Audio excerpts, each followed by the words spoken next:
Thank you. We will be the next presentation from Mr. Eduardo A.C. Constantini as a representative from the International Union of Soil Science. So, ladies and gentlemen, the Mrs. Eduardo A.C. Constantini is an associated researcher at the CNR IBI Biology, Agriculture and Food Science Department of the National Research Council in Sesto Fiorentino, Italy. He is the president of the International Union of the Soil Science, IUSS, and has previously held key positions including president of the IUSS Biopedology Commission.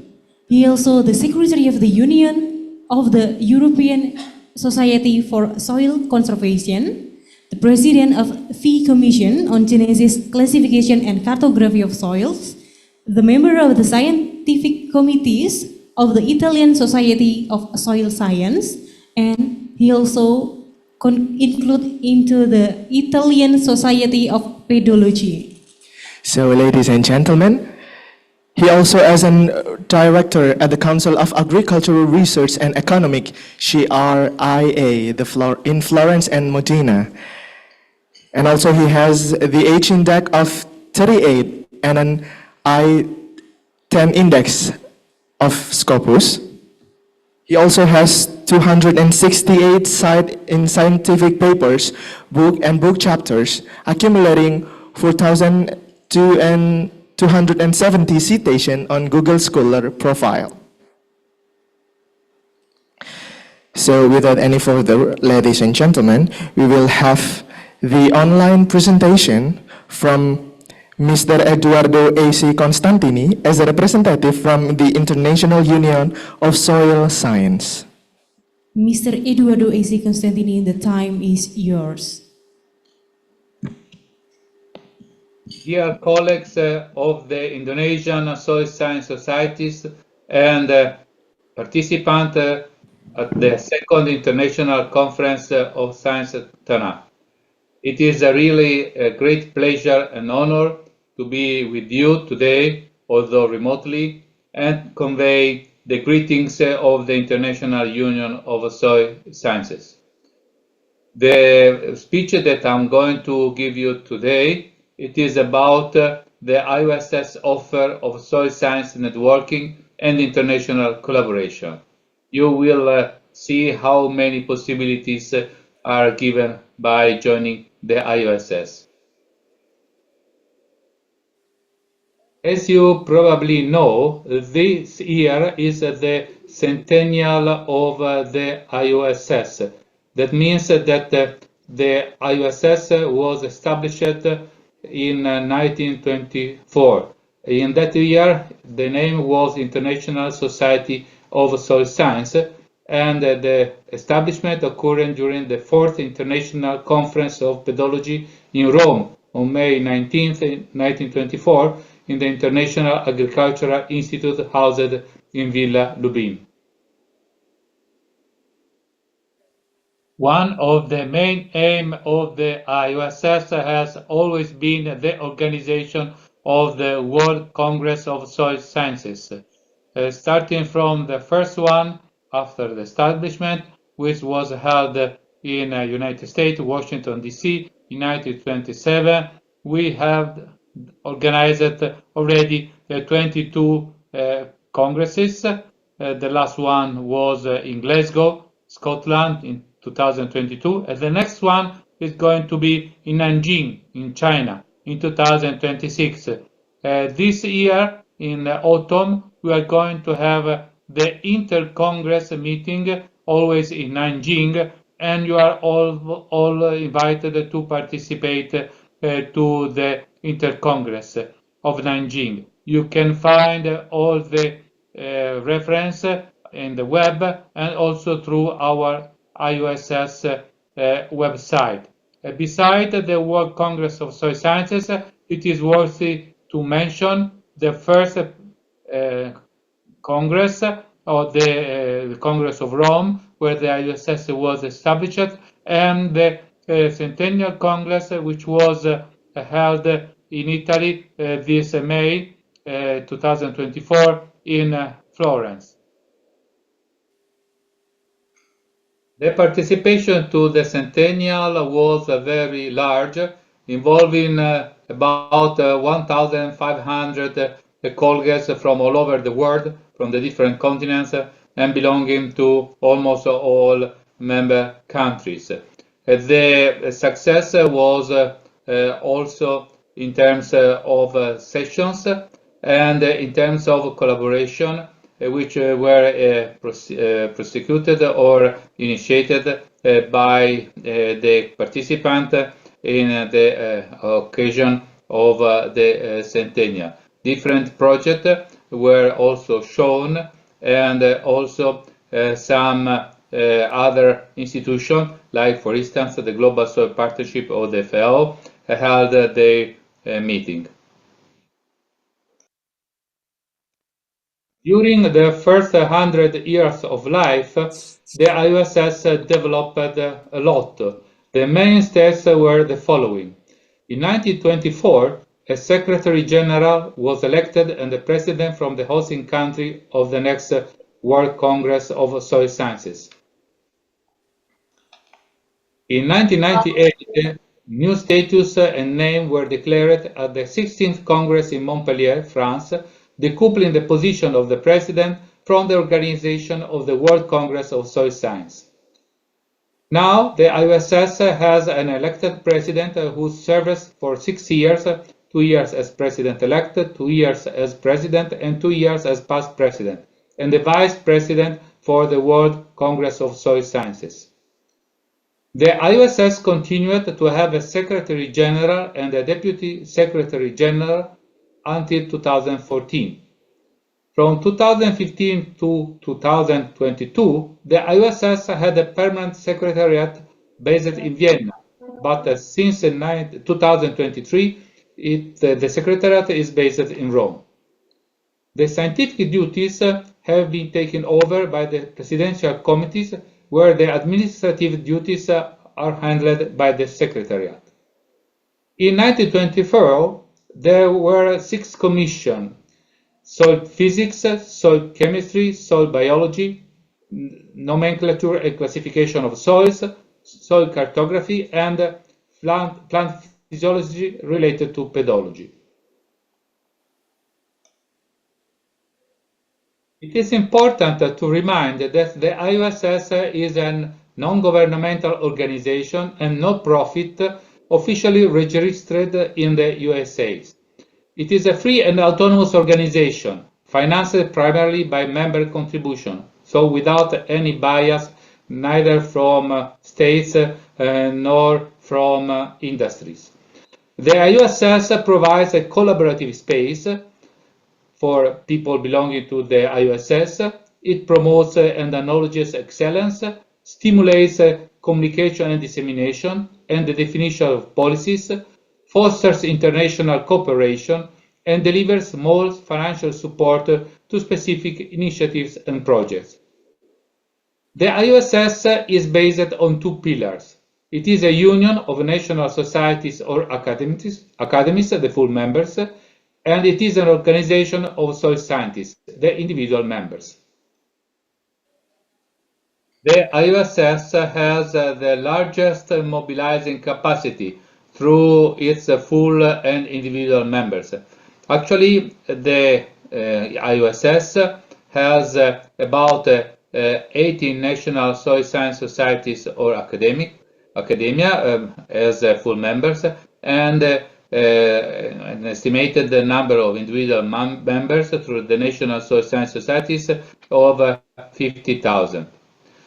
The IUSS holds a relationship with 8 regional societies all over the world, among them also the East and Southeast Asia Federation of Soil Science Societies.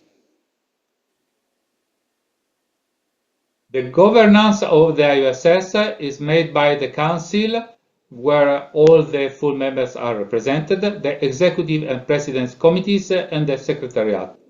The science pillar is made of 4 divisions, 21 commissions, 70 working groups, and the forum. As you know, probably we have Division 1, Soils in Space and Time, where there are 6 Commission, soil morphology and micromorphology, soil geography, soil genesis, soil classification, pedometrics, and paleopedology. Division 2, soil properties and processes, with the Commission on soil physics, soil chemistry, soil biology, soil mineralogy, soil chemical, physical, and interfacial reaction.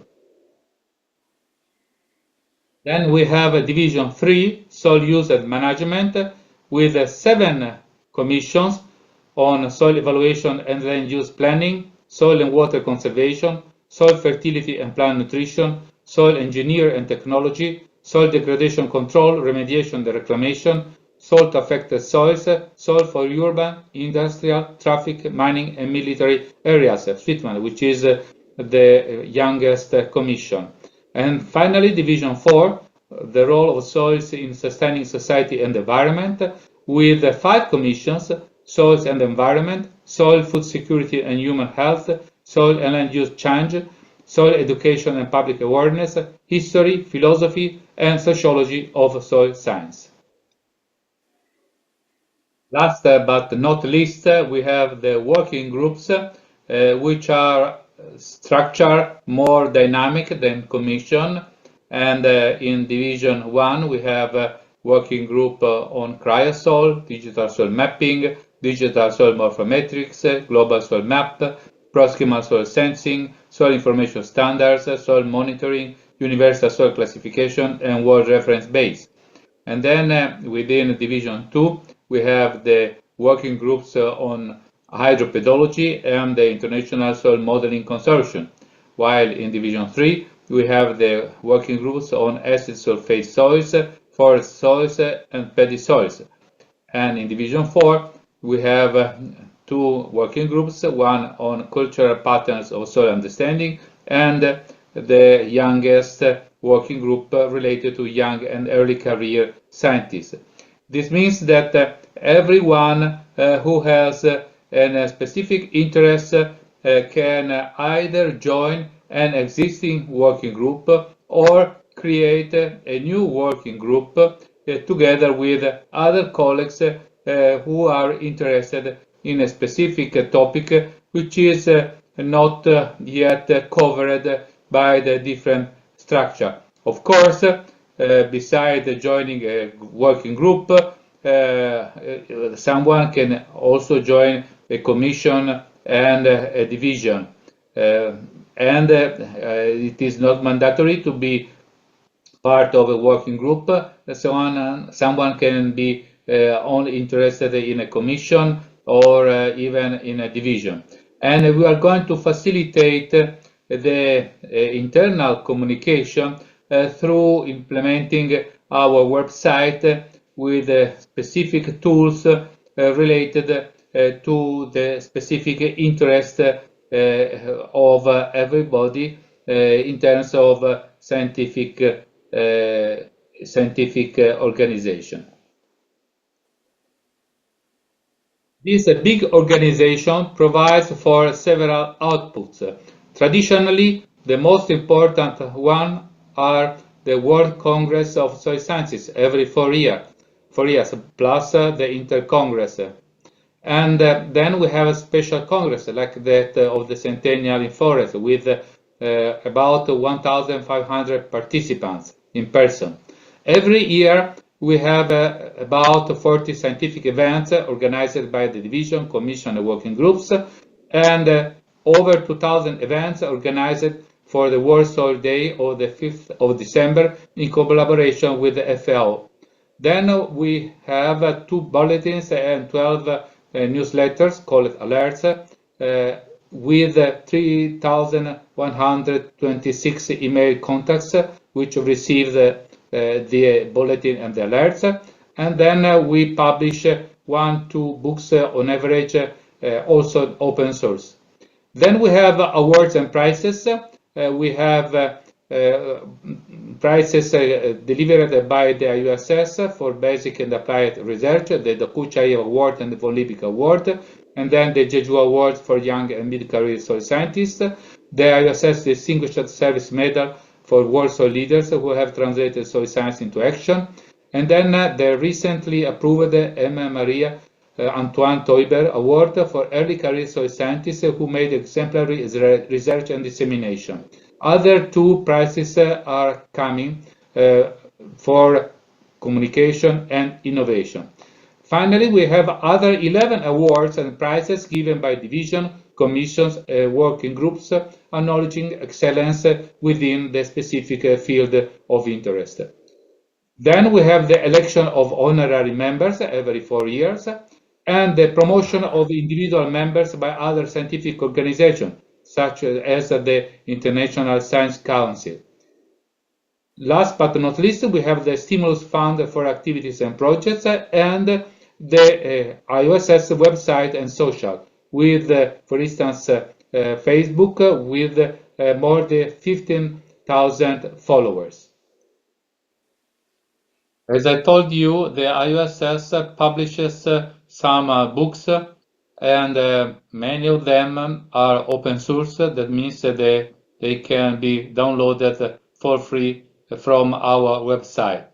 In our website currently there are the proceedings of the first Congress in Rome, where the IUSS was established, and also this book, IUSS 1924-2024, which is a collection of the histories of the national soil societies.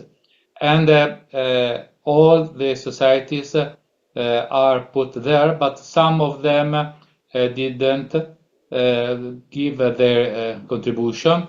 So we have opened another term for submission of contributes, and this will complete the volume that will be republished by the next World Congress of Soil Science.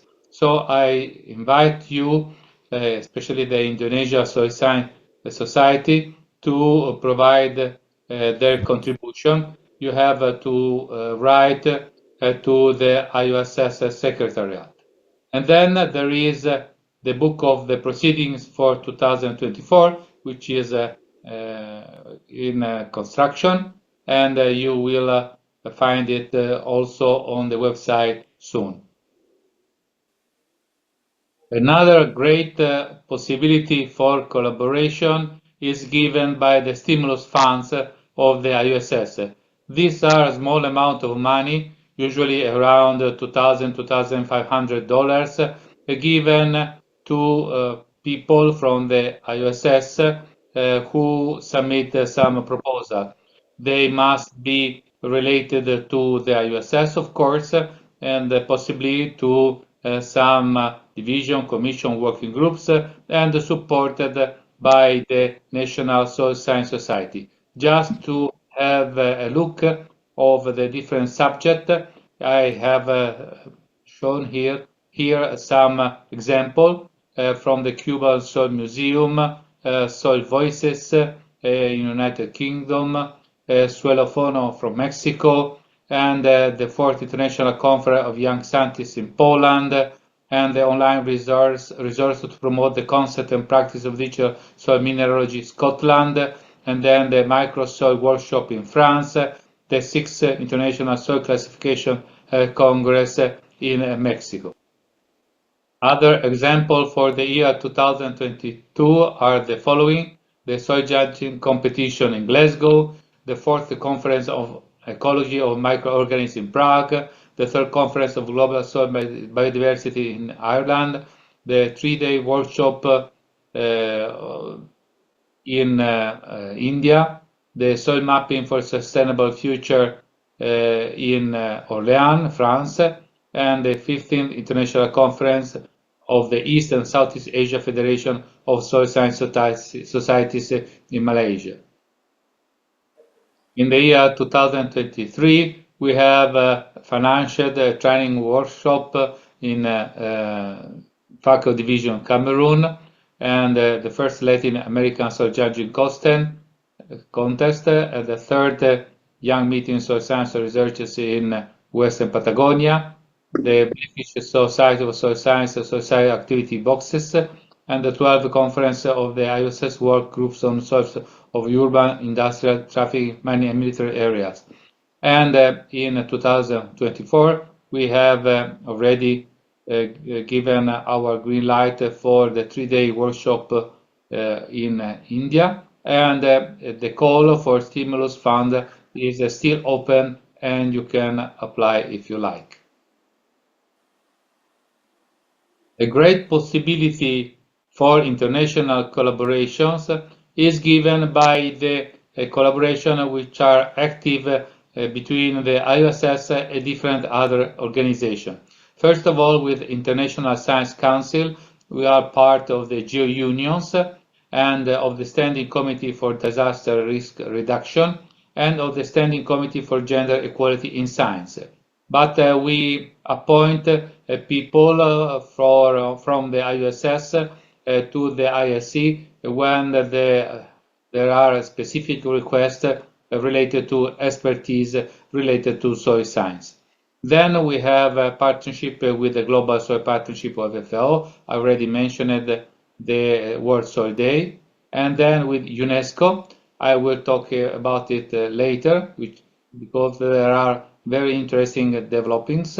And then we have a memorandum of understanding with the WASWAC, the World Association of Soil and Water Conservation, with the Coalition for Soil Health, and we have relations with Save the Soil Movement and Sustainable Soils Alliance.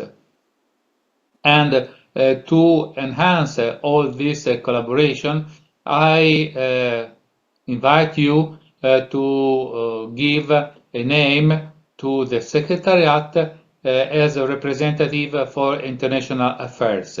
This is a useful reference for us to contact whenever there is an opportunity for international collaboration.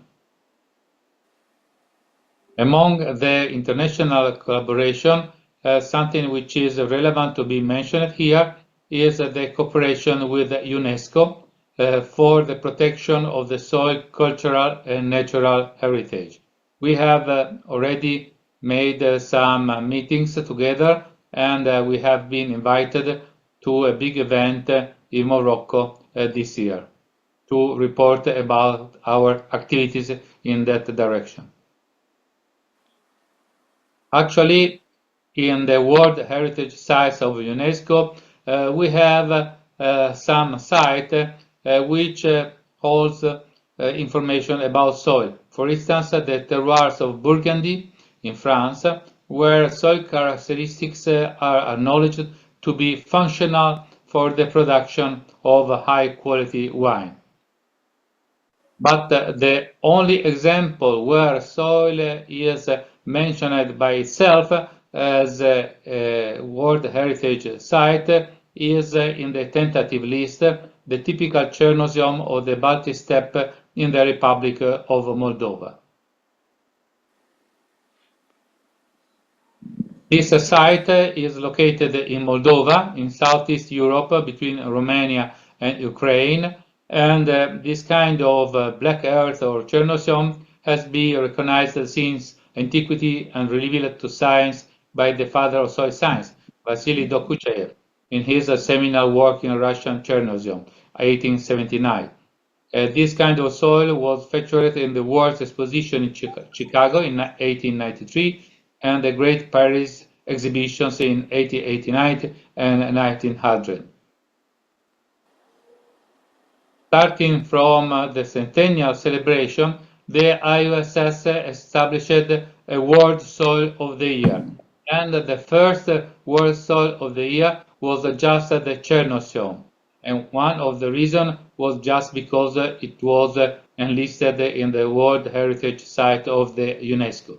So the representative of this soil, a Moldovan colleague, was acknowledged during the centennial.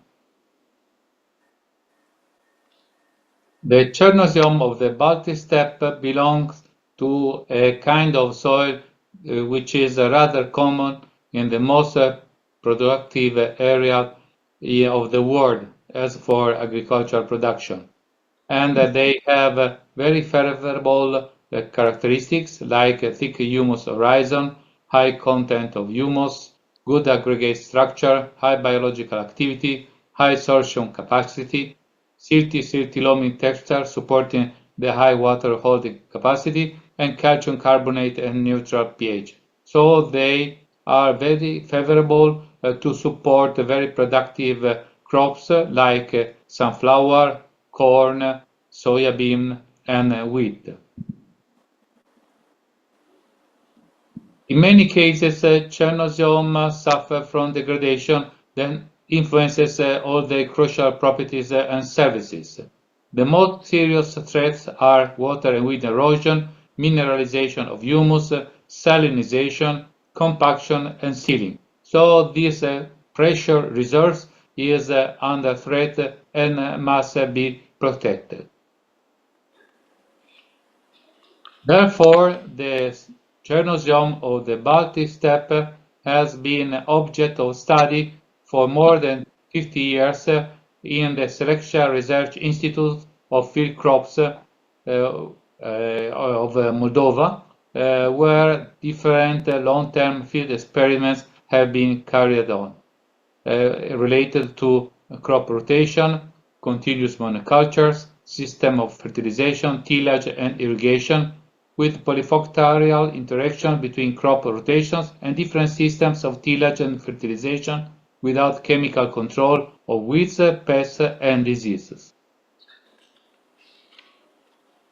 The main scientific measures that have been put in practice were monitoring crop productivity and soil fertility under the influence of present-day factors of agricultural intensification, and another activity was the international cooperation and multidisciplinary approach to soil functionality, including biodiversity, carbon capture, water balance, and adapting to social, economic, and climate change.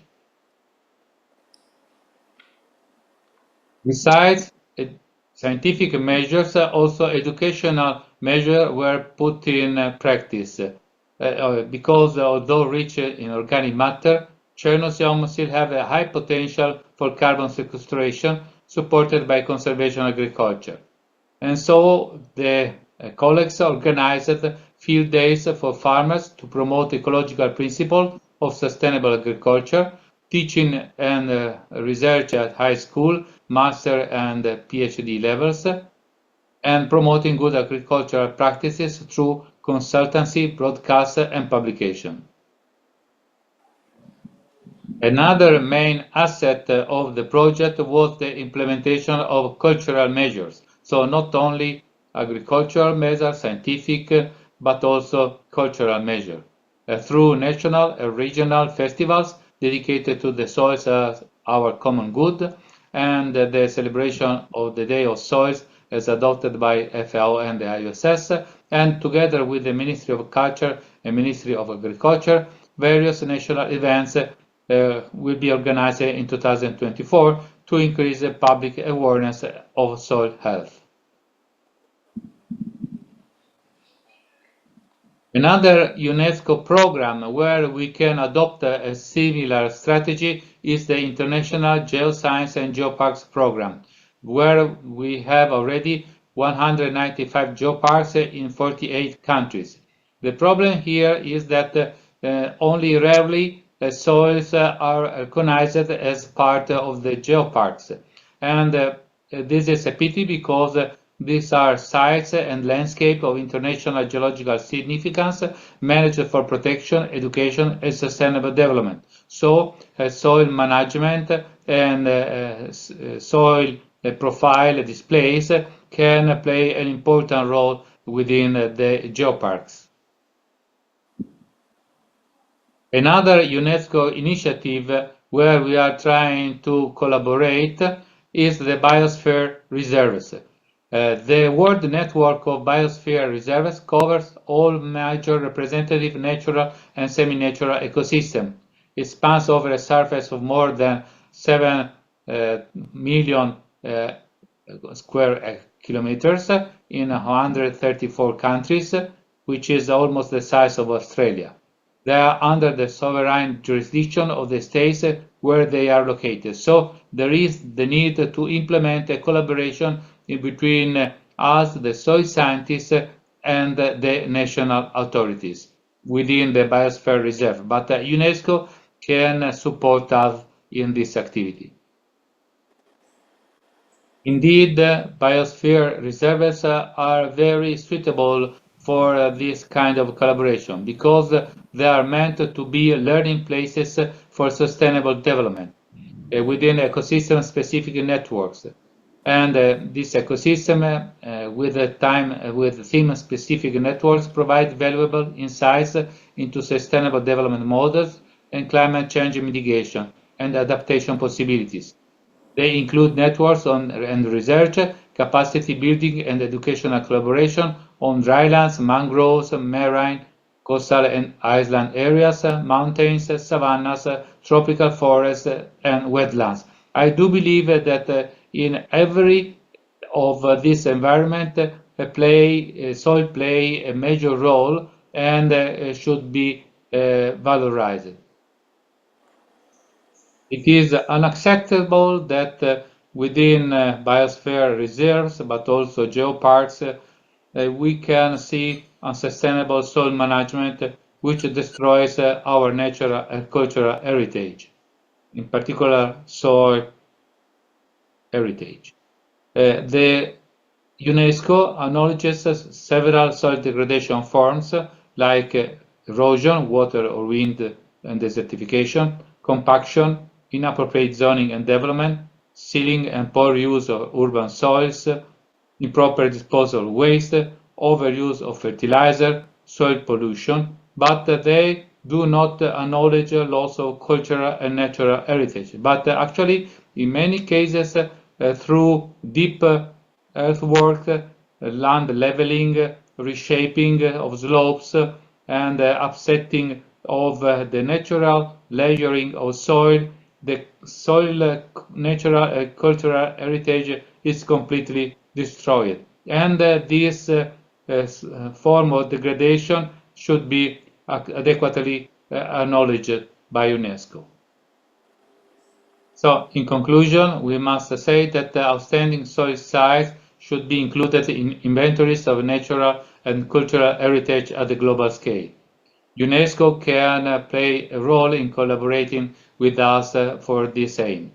It is advisable that the preservation of cultural and natural values of soil will be included in the biosphere reserves and geoparks of UNESCO. So the soil knowledge should be mandatory within this project. Then, making explicit the cultural and natural value of soil would improve soil awareness, soil literacy, and give greater interest and motivation to the protection of the land. And it is possible to include sustainable soil management in existing policies for the protection of the natural and rural landscape at global and national levels. And the IUSS promotes the recognition of the World Soil of the Year as a contribution to highlight outstanding soil sites, their sustainable management, and the measures to improve soil literacy and awareness. And I recommend you that as the call for the World Soil of the Year 2025 is open, you can apply for that. So, dear colleagues of the Indonesian Soil Science Society, I wish you a successful Congress, and I recommend you to keep in contact with the IUSS through our secretariat, which is always available to your request. And long live. Please give round of applause, ladies and gentlemen. Thank you, Mr. Eduardo Constantini, for the insightful session. So, ladies and gentlemen, it will be a token of gratitude session to the speakers. The committee will present in the screen the certificate as a speaker to Mr. Eduardo A.C. Constantini as a representative from the IUSS. Once again, we send our high gratitude to Mr. Eduardo from IUSS for the insightful presentation. Thank you.